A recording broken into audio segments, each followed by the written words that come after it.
ओम नमः सिद्धेभ्यः णमो रिहंताड़म णमो सिद्धाड़म णमो आईरियाड़म णमो वच्छायाड़म णमो लोए सब साहुड़म।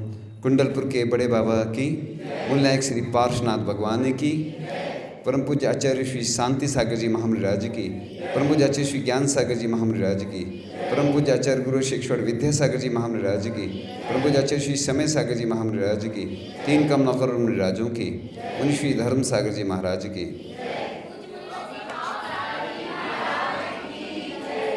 आज का यह पावन प्रसंग, जिस दिन देश को आज़ादी मिली थी और इस देश और दुनिया के लिए सबसे बड़ा दिन था, क्योंकि स्वतंत्रता हमारा जन्मसिद्ध अधिकार है। सब व्यक्ति स्वतंत्र रहना चाहते हैं। पहले हम अंग्रेज़ों के माध्यम से गुलामी में थे, लेकिन आज के इस प्रसंग पर अपन को स्वतंत्रता मिली थी। तो भारतवर्ष जो है, भरत के नाम पर इसका नाम भारत पड़ा है। वैसे तो सब पूरे देशवासियों को और जो विश्व में रहते हैं सबके लिए ज्ञात होगा, लेकिन जानकारी देना आवश्यक होता है कि तीर्थंकर ऋषभदेव के पुत्र भरत के नाम पर हमारे देश का नाम भारतवर्ष पड़ा। जैन साहित्य के अतिरिक्त मार्कंडेय और क्रूम ब्रह्मांड विष्णु स्कंद आदि पुराणों, श्रीमद् भागवत से इस तत्व की पुष्टि होती है और भी पुराण आदि में लिखा है। इसलिए इस देश का नाम भारत पड़ा। और परम पूज्य महासमाधि धारक आचार्य गुरुवर शिक्षण विद्यासागर जी महाराज ने पहले से ही एक अभियान को गति प्रदान की थी कि इंडिया नहीं भारत बोलो। वो तो चले गए, लेकिन फिर भी प्रयास हुआ। हिंदी भाषा के लिए भी हम रामटेक में थे, पिछी परिवर्तन हो रहा था, और हर बार जो पिछी परिवर्तन होता था वो अलग ढंग से होता था। लेकिन एक विशेष व्यक्ति आए थे जो हिंदी भाषा में विशेष योग्यता रखते थे। उस वर्ष आचार्य ऋषि की तरफ से खबर आई सब महाराजों के लिए, इस बार पिछी लेने वाले देने वाले एक ही रहेंगे, क्योंकि समय नहीं है दूसरे। तो आचार्य ऋषि को कितनी चिंता रहती थी। मतलब एक देश के एक ऐसे संत हुए कि जिनको सिर्फ वो साधना जो करते थे वो तो सबको मालूम है, पूरे देश दुनिया को मालूम है क्या साधना करते हैं, हमने कई बार बताया। लेकिन उनको चिंता थी कि हमारे इस देश की सुरक्षा कैसे हो। कई बार जो उनके पास देश के प्रधानमंत्री, राष्ट्रपति, उपराष्ट्रपति, राज्यपाल, देश के जो शिक्षाविद और सुप्रीम कोर्ट, हाई कोर्ट आदि के जो जज आते थे, तो वो बस एक ही बात कहते थे। मैं अनेक संतों के पास जाता हूँ, लेकिन एक अनोखे संत हैं कि जो हमेशा बस देश के बारे में ही चिंता करते हैं, अपनी नहीं करते कभी भी। और उन्होंने प्रयास किया, तो हम भी प्रयास करें। जैसे इंडिया गेट बोलते हैं जिसको, उसका नाम क्या होना चाहिए? भारत द्वार। मुंबई में भी गेट वे ऑफ इंडिया। तो ऐसे करके, चूँकि इनमें विवाद होते हैं क्योंकि कुछ लोग हिंदी भाषा के पक्ष में रहते, कुछ विरोध में रहते। लेकिन कोई करे चाहे नहीं कि कुछ को तुम जगाओ, कुछ को हम जगाएंगे, कुछ अंधेरा तुम मिटाओ, कुछ अंधेरा हम मिटाएंगे। तो मिलकर प्रयास करना होगा। एक जगह बहुत अच्छी बात लिखी थी, यदि आप किसी समस्या के समाधान नहीं है तो आप एक खुद समस्या हैं। क्या? हर व्यक्ति से कहो। एक जगह बहुत अच्छा वाक्य लिखा था कि, क्या लिखा था? आप सलाह नहीं सहयोग दें, है ना, ऐसा लिखा था। तो हमने उसका सुधार कर दिया था कि सलाह के साथ सहयोग दें। आज स्थिति यही है कि आप 10 लोगों से सहयोग मांगोगे तो एक व्यक्ति सहयोग देगा, और सलाह हैं एक से मांगोगे। हर व्यक्ति डॉक्टर है, हर व्यक्ति वकील है। आज चाहे गौशाला की बात हो, गायों की सुरक्षा के लिए अभी मंडला में युवा लोग जाते हैं, प्रतिदिन सेवा करते हैं। तो ऐसे लोगों को तैयार करना अपन को, युवाओं को। आज युवा लोग धर्म से दूर होते जा रहे हैं, परोपकार के कामों से दूर होते जा रहे हैं, युवा बूढ़े होते जा रहे हैं, और हमें तो ऐसे बूढ़े युवाओं की आवश्यकता है अब तो। एक महिला थी, मैं स्थान का नाम तो नहीं लूँगा, और वो आहार देने आती थी, बूढ़ी महिला। मैं वो कहता था ये बूढ़ी माँ नहीं है, ये क्या है? जवान माँ है। इसलिए उम्र शरीर से कुछ नहीं होता है ना। आप पढ़ लेना, कई ऐसे वैज्ञानिक हैं अभी भी वर्तमान में, वो पहले भी हुए। हाथों की लकीरों पर भरोसा मत करना दोस्त, तकदीर तो उनकी भी होती जिनके हाथ नहीं होते। एक बार मैं रामटेक में केस लॉन्च कर रहा था, ब्लड आ गया, और जैसे ही मुझे वो बात याद आई, मैं पढ़ता रहता हूँ, मुझे हौसला उसी से मिलता है। हौसला, आत्मविश्वास। ऐसा नहीं है, मैं भी कमज़ोर हूँ बहुत, शरीर से भी मन से भी मैं जल्दी कमज़ोर भी हो जाता हूँ, लेकिन मुझे कुछ गुरु का ऐसा आशीर्वाद है कि जो भी मांगता हूँ बड़ी ही देर में मिलता है, सब होता चला है। प्रभु और गुरु के प्रति मैं समर्पित रहता हूँ। इसलिए देश की रक्षा के लिए युवाओं को आगे आना चाहिए। आचार्य श्री ने कहा था कि 3 संतान होना चाहिए, देश के लिए, एक समाज के लिए, एक अपने लिए। तो इस देश की रक्षा के लिए अभी ऐसी स्थिति बनी थी, आपको सब मालूम है। तो हमने बोला था कि युवाओं को तैयार करो ऐसी सेना अपनी, चाहे वो धर्म के मामले हो, चाहे गौशाला के मामले हो। किसी एक व्यक्ति को नहीं, एक व्यक्ति श्रेय लेगा, समाज नहीं जुड़ती है। इसलिए सबका सहयोग लेना चाहिए, क्योंकि आज स्थितियां बहुत विपरीत होती जा रही हैं। पंचम काल है, धर्म को सुरक्षित रखना बहुत कठिन है। तो कुछ पंक्तियों के साथ बहुत अच्छी कविता है। इस देशवासियों के हर धड़कन का यही प्रिय गान है, पंच नामों से विश्वविख्यात सोने की चिड़िया मेरा हिंदुस्तान है। हमें गर्व है अपनी भारत माँ पर, जिस जन्मभूमि की हम संतान हैं, जिसके लिए कर सकते कुर्बान हम भारतवासी अपनी जान हैं। यानी खून खौल बैठता जब अपन को कोई युद्ध लड़ता है, कोई दुश्मन जब आंख दिखाता है, कोई वार करता है, तो भारत वाले कम नहीं हैं, भारत में भी महाभारत हो जाती है। मैं युद्ध का समर्थन नहीं कर रहा हूं। लोग समझते हैं कि जैन व्यक्ति कायर होता है, जैनों के लिए अहिंसा नहीं लिखी। किसने कहा? हिंसा को मिटाने के लिए अहिंसा का प्रचार आवश्यक है। इसलिए कायर नहीं बनो। एक मैं व्रती आबू हुआ है, युद्ध लड़ रहा था वो, मैंने पहले भी सुनाया होगा कि युद्ध लड़ रहा था और स्थिति ये बनी कि हारने की स्थिति थी और वो प्रतिक्रमण करने लगा। तो लोग समझे कि ये तो एक इंद्री 2 इंद्री से क्षमा मांग रहा है, ये कायर है, ये युद्ध लड़ पाएगा। तो वो लोग भी शांत से हो गए और बाद में युद्ध में उसकी जीत हुई। तो इसलिए युद्ध लड़ने के लिए मना थोड़ी किया। खेती के लिए लोग बोलते हिंसा होती है, उत्तम खेती मध्यम व्यापार जघन्य नौकरी। तो इस देश की रक्षा के लिए उद्योगी हिंसा, व्यापारी हिंसा आदि होती है ना, व्यापार में जो हिंसा होती है वो क्षम्य है, लेकिन हिंसा का व्यापार क्षम्य नहीं है।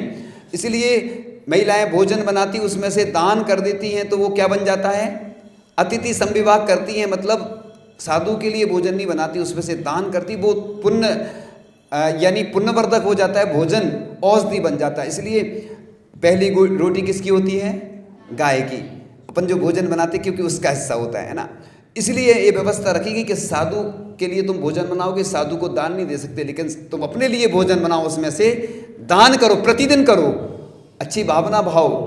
तो बस देश के लिए एक संतान ऐसी पैदा करो कि जो वीर हो, कायर नहीं हो, भागने वाली नहीं हो, चाहे भाई देश के लिए हो, चाहे समाज के लिए हो, चाहे परिवार के लिए हो, नाम रोशन करे। कायर संतान पैदा नहीं करना। इससे अच्छी तो मैं तो उनका समर्थन कर दूं जिनके संतान नहीं है, बहुत अच्छे हैं। क्यों अच्छे हैं? कि ऐसी कायर संतान पैदा करोगे कोई काम की नहीं। इसलिए मैं कहता हूं सीना तान के 56 इंच के सीने के साथ भारत के गौरव बनो, नगर के गौरव बनो, ऐसी संतान पैदा करो जिससे तुम्हारा नाम रोशन होगा, इस देश का नाम रोशन होगा। ऐसी संतान बिल्कुल पैदा नहीं करना जो मंदिर में नहीं आती है, साधु संतों के काम नहीं आती है, अपने लिए काम नहीं आती, अपन को घर से निकाल देती है। ऐसी संतान तो कायर है, वो कायर पैदा नहीं करना। देखो जब कोई व्यक्ति अच्छा काम करता है पूरे देश में नाम होता है, और आजकल तो जल्दी वायरल हो जाता ना, पूरे में सब जगह वायरल हो जाता, नाम फोटो वीडियो हो जाती। तो इसलिए मैं सुना रहा हूँ, जिसके लिए कर सकते कुर्बान हम भारतवासी अपनी जान है, जिसकी रक्षा में अब भी तैनात हर पल लाखों वीर जवान है। देखो उन्हीं जवान के कारण हम आज धर्म कर पा रहे हैं। इसलिए ये देश के नाम संदेश है, पूरे देश के लिए एक संदेश है कि देखो उनके लिए शांति धारा में जब भी हो उनका नाम जरूर लो। और मैं तो ऐसा कहता हूँ, ऐसे लोगों को पुरस्कृत करो जो अपने देश के लिए समाज के लिए जो अच्छे कार्य करते हैं, ऐसे लोगों का सम्मान होना चाहिए। क्योंकि आज प्रदर्शन का ज़माना है, इसलिए मैं तो कहता हूँ खूब प्रदर्शन करो तुम। मैं इसलिए समर्थन में हूँ, मैं तो प्रदर्शन के समर्थन में, क्योंकि लोगों को वही पसंद है तो मैं क्या करूँ। लोग आलोचना भी करते हैं, दो तरह के लोग होते हैं, एक कहते नहीं बहुत अच्छा बहुत अच्छा।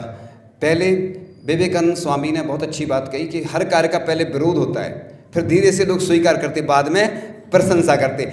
इसलिए मुझे किसी की तमन्ना नहीं रहती कि कोई क्या कहेगा, कुछ तो लोग कहेंगे, लोगों का काम है कहना। तो लोगों की आदत है, सबसे सरल काम क्या होता है, आलोचना करना। लोगों की आदत नहीं है, ये तो संसार का काम है। लेकिन अच्छा काम कभी छोड़ना नहीं, क्योंकि लोग तुम्हें वो करेंगे, है ना, कमेंट्स करेंगे, है ना, आगे पीठ पीछे बुराई करेंगे, लेकिन उनकी प्रशंसा से भी कुछ नहीं होना है। देखो, प्रशंसा में किसी की फूलना नहीं। आजकल क्या होता है, थोड़ी सी प्रशंसा कर देते ना तो फूल जाता व्यक्ति, और थोड़ा सा बुराई कर देता तो कूल जाता। इसलिए किसी के कहने से कुछ नहीं होता कि मैं अच्छा हूँ कि बुरा हूँ। इसलिए मैं बोलता हूँ मेरी खूब बुराई करो तुम। बुराई करने से क्या होगा, मेरे जो दोष हैं वो निकलेंगे। बुराई करने से क्या होता है, अपनी कमियाँ दूर होती हैं। इसलिए वो मित्र हैं मेरे, है ना। मित्र कौन होता है, जो बुराई करता है अपनी। इसलिए देश के लिए ऐसे ही युवाओं की ज़रूरत है। युद्ध में कौन जाता है, मिलिट्री में कौन भर्ती होता है, पायलट किसको बनाया जाता है, सब मालूम है। तो आज सबसे ज़्यादा अगर ज़रूरत है तो युवाओं की, और युवा वृद्ध होते जा रहे हैं, घर में बैठे रहते, बेचारों को टाइम नहीं है। किस लिए, कहाँ रहते वो, हमें आपको बता चुके ना पहले, कहाँ रहते वो, कौन सी दुनिया में रहते हैं वो सबको मालूम है। तो युवा धर्म की रीढ़ को नहीं संभालेंगे और कौन संभालेगा। तो इस प्रकार से वह सबका प्यारा हिंदुस्तान मेरा भारत महान है, त्रिदिशा समुद्र से घिरा पर्वत राज हिमालय, जिसके मुकुट समान विराजमान है, दुनिया का सातवां अजूबा, ताज और धरती का स्वर्ग, कश्मीर जहाँ की शान है। अभी ये इसका पार्ट आगे आएगा, अभी छोड़ देते हैं, चूँकि समय का वो होता है, इसलिए अपन ध्यान रखते हुए बताएंगे कि देखो, देश के अंदर और बाहर देश को एक ही नाम यानी भारत के नाम से ही पहचाना जाए, पुकारा जाए, लिखा जाए और पढ़ा जाए। ये सब परम पूज्य आचार्य श्री विद्यासागर जी महाराज की भावना के अनुसार कर रहा हूँ। वो भले ही शरीर की अपेक्षा से हमारे बीच में नहीं है, लेकिन मैं तो हूँ, मैं हूँ ना, तू चिंता क्यों करता है। तो बस आचार्य श्री नहीं है, लेकिन अंतिम श्वास तक मैं उनकी भावना पूरी करने में अपना पूरा तन और मन लगा दूंगा। धन नहीं है हमारे पास, लेकिन हम धन की भी व्यवस्था हो जाती है, ठीक है ना। इसलिए गुरु कृपा से सब हो जाता। मैं जब भी मुसीबत में आता हूँ, गुरु मेरी छाया बनकर आ जाते हैं, और गुरु की कृपा से सब कुछ मिला मुझे। मैं अभी भी अंगूठा छाप हूँ, है ना, मुझे कुछ नहीं आता है, लेकिन मेरे पास जितनी प्रॉपर्टी है वो किसकी है, प्रभु गुरु और जिनवाणी की। इसलिए मुझे डर नहीं लगता, क्योंकि उनकी कृपा से मुसीबतें तो आती हैं, परेशानी आती हैं। पार्श्वनाथ भगवान ने तो 10 भव तक उपसर्ग सहन किया, तो मैं तो कितने भव तक और ज़्यादा भव तक भी सहन कर सकता हूँ, क्योंकि उसी से ही मोक्ष की प्राप्ति होती है। तो बस, तो इस प्रकार इंडिया का अर्थ होता है ओल्ड फैशन्ड, मैंने जिसका मतलब है असभ्य और अपराधी लोग। अब बताओ इंडिया का ना अर्थ क्या है, बताओ आप, ऐसे इंडिया को आप चाहेंगे क्या। तो इस प्रकार से देश की इच्छा के विपरीत वर्तमान प्रचलित शिक्षा व्यवस्था के कारण भारत लुप्त होता जा रहा है। आचार्य श्री हम लोगों को बताते थे कि जब पहले जो ऑपरेशन वगैरह होते थे ना, उसके जो कुछ उपकरण थे वो भारत से विदेश जाते थे। आज देखो नीम का पेटेंट हो गया है, नीम की टैबलेट आती है और लोग खरीदते हैं, क्योंकि नीम नहीं खाएंगे लोग। अमेरिका से आती ना, तो नीम पे अमेरिका ने, पहले की बात बता रहा हूँ मैं, करंट की मुझे जानकारी नहीं है, तो अमेरिका या विदेशी लोग वही चीज़ अपन की ले जाके यहाँ से और वो आ जाती है, तो बस अपन लोग उसको अच्छा समझने लगते। जबकि भारत में इतने सारे विद्यालय थे, इतने सारे गुरुकुल चलते थे। आज लोग खड़े होकर भोजन करते हैं, बर्थडे मनाते हैं, वैलेंटाइन डे मनाते हैं, मैरिज एनिवर्सरी मनाते हैं, क्योंकि वो अच्छा लगता ना। अति परिचय अवज्ञा, जैसे जहाँ पे चतुर्मास नहीं होती वहाँ से पूछो कितना उनको खुशी रहती है ना। साधु संतों को भी खुशी होती है और लोगों को खुशी होती है, जहाँ खूब मिलता रहता तो अति परिचित। इसलिए लिखा है कि अग्नि साधु के पास ज़्यादा नहीं आना चाहिए, लेकिन ऐसा भी नहीं कि बिल्कुल दूर रहो, एकदम पास नहीं आना चाहिए। अग्नि के पास भोजन बनाना है तो अग्नि के पास आओगे तो क्या होगा, और दूर रहोगे तो क्या आपकी भोजन बनेगा क्या। ऐसी साधु के विनय करो, साधु के पास आओ। लोगों को टाइम ही नहीं रहता है, तो बस कुछ मिनट की बात और कह के पूर्ण करेंगे। वक्त कम है, जितना दम है लगा दो, कुछ को मैं जगाता हूँ, कुछ को तुम जगाओ। इसलिए मैं जगाता रहता हूँ, सोने नहीं देता हूँ लोगों को, क्योंकि लोग सो गए। एक बार आचार्य ऋषि ने बहुत अच्छी बात कही थी, प्रमाद हमारा शत्रु है और मित्र बनकर आता है और हमें लूट ले जाता। इसलिए प्रमाद नहीं करना, क्योंकि प्रमाद तो आता है, लोग देर तक सोते रहते हैं और उठते हैं तो फिर भगवान का अभिषेक भी नहीं मिल पाता है, प्रवचन सुनने भी नहीं आ पाते बेचारे, क्या करें। उनके लिए माला फेरो, पूरे देश के लोग युवाओं के लिए माला फेरना है ना, जैसे रक्षाबंधन पर रक्षा करने के लिए बोला था ना हमने, ऐसा ही सब लोग माला फेरो, अनुष्ठान करो कि हमारे युवा जागृत हो जाएं। क्योंकि हमारे अगर युवा सो गए तो हमारा जैन धर्म बूढ़ा हो जाएगा। हमें युवाओं की ज़रूरत है, बूढ़ा नहीं चाहिए हमें धर्म। जैसे हम जैसे लोग इसलिए आए थे, सुनो, हम जब साधु बने तो इसी भावना से कि हम जैसे लोग नहीं आएंगे, हमारा वंश कैसे चलेगा, हमारा धर्म सुरक्षित कैसे रहेगा, बताओ। हमारी जिनवाणी कैसे सुरक्षित रहेगी, हमारी पाठशालाएँ, गौशालाएँ। तो सिर्फ कमेटियों के भरोसे नहीं छोड़ना, मैं पूरे देश के लिए कह रहा हूँ, कमेटियों के भरोसे बिल्कुल नहीं रहना, भूल जाओ।